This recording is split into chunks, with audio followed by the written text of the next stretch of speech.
Hello friends, তোমাদের একটা সুখবর দিয়ে দিই। গান্ধী মেলা কিন্তু আরও 2 দিন বেড়ে গেল, মানে 15ই জানুয়ারি মেলাটা শেষ হবে। বাই দ্য ওয়ে, আজকে আমি আবার চলে এসলাম দারোয়ার গান্ধী মেলা দেখতে। কেন এসেছি সেটা তোমাদের সামনে আগে বলে দিই। তো কারণটা হচ্ছে, আমি দীর্ঘদিন ধরেই মরণকুয়া দেখার খুবই ইচ্ছে ছিল, বাট সাহস হয়ে উঠছিল না। এই বছর ফাইনালি অনেকটা সাহস নিয়ে যে দেখতে পাচ্ছ 50 টাকা করে টিকিট কেটে মরণকুয়ার মধ্যে উঠে পড়েছি। বাট এই সিঁড়ি ধরে উঠতে গিয়ে আমার ভয় লাগছে, এত পরিমাণে কাঁপছে এই মরণকুয়াটা, আর এতটা হাইট আমি লাইফেও দেখিনি। তাই আর কি এই অভিজ্ঞতাটা তোমাদের সামনে তুলে ধরলাম।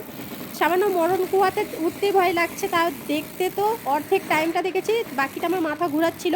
বাই দ্য ওয়ে, এই মেয়েটাকে আমার তরফ থেকে হ্যাটস অফ ইউ, কারণ এত সুন্দরভাবে যে জীবনের ঝুঁকি নিয়ে, মানে মরণের ভয় না করে যে আমাদের একটু আনন্দ দিচ্ছে, এটার জন্য আমার ভীষণই প্রাউড ফিল হচ্ছে।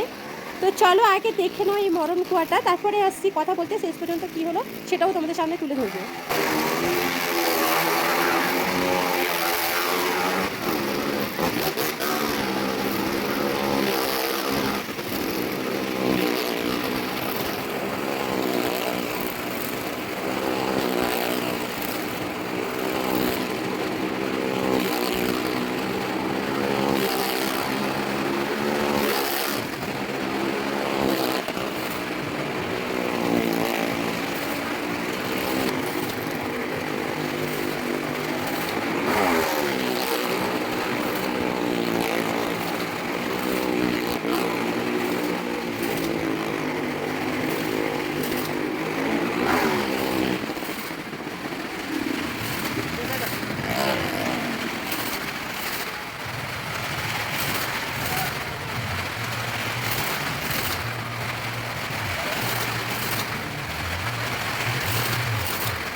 কারা কারা মরণকুয়া দেখেছে অবশ্যই কমেন্ট করে জানিও, আর মরণকুয়া দেখার পরে তোমাদের কী রিয়াকশান হয়েছে সেটাও অবশ্যই কমেন্ট করে জানিও।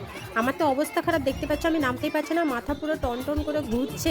কোনো রকম করে নামছি আর নমস্কার করেছি, প্রণাম করেছি, আর দ্বিতীয়বার আর মরণকুয়া চাপবো না গাইস।